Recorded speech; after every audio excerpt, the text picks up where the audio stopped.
Well, Fed Chairman Ben Bernanke's comments today before the Senate Budget Committee earlier foreshadow tougher oversight for certain financial institutions. But according to our next guest, the solution to today's economic crisis is actually for the government to get out of the way. Joining us now from Capitol Hill is Congressman Ron Paul, Republican representative from Texas. Congressman Paul is a member of the House Financial Services Committee and Joint Economic Committee. And Congressman, thanks for coming on the show. Let me ask you first about the budget, as we've just gotten finished watching the Treasury Secretary get grilled for about 3 hours on the budget. What's your take on where we're headed with this kind of budget and what can be done about it? For a government that's totally broke, I can hardly see that these are reasonable requests to spend trillions and trillions of dollars more, the biggest budget effort. At the same time, the deficit is huge. We're currently running a deficit of $1.5 trillion. Makes no sense. We should be cutting spending. We should be trying to live within our means and not just spend our way out of a recession that was brought upon us by too much spending, too much borrowing, and too much printing press money. Is it at all encouraging, though, to you that after this initial stimulus spending, according to Obama and his administration, he does hope to cut that budget down to $500 billion and change? I don't know how anybody can talk that way with a straight face, and they do. The president did, and members of Congress do. And they actually, I don't know whether they brainwash themselves or what, but the odds of cutting the deficit in half by running up a deficit of $1 or $2 trillion, it's beyond me. That is just fodder for the markets, thinking that you people in the markets are going to believe it, and it's going to help the markets recover. So it's a fairy tale. It's just silliness. Congressman, what do you say to people who respond that we need to bail out AIG? You know, the counterparty risk is too great, and if you were to let an institution like this fail, it would be, as David Malpass told me today, absolutely calamitous.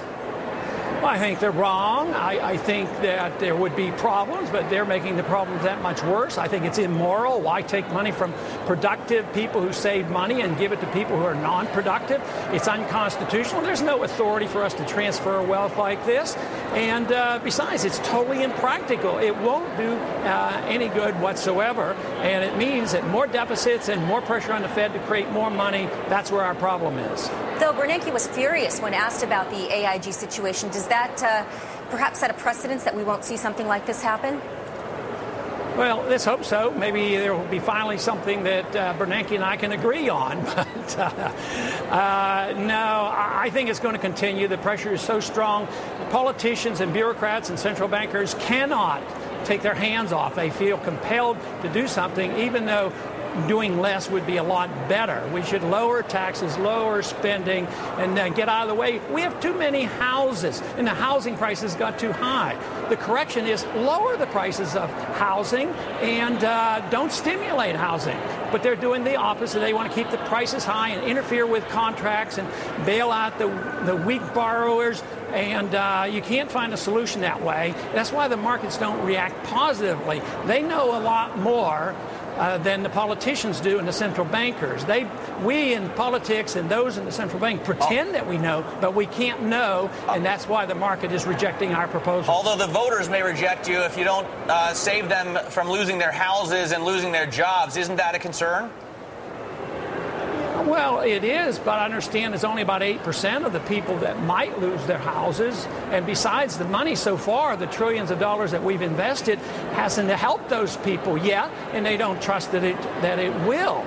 So they're very leery about this. It has bailed out some financial people, and people kept getting bonuses. Some of the bank executives kept getting bonuses, so there's no reason to trust what we tell them. Now we're going to bail out the little guy and the guy that holds the mortgages at the expense of the people that have been paying their mortgages. So they're not very happy, and they're not going to be satisfied with this because it won't solve the problem. All right, Congressman Paul, we appreciate your time. Ron Paul joining us from Washington, D.C. Now, speaking of Washington, D.C., a big part of President Obama's energy policy is going green. How do the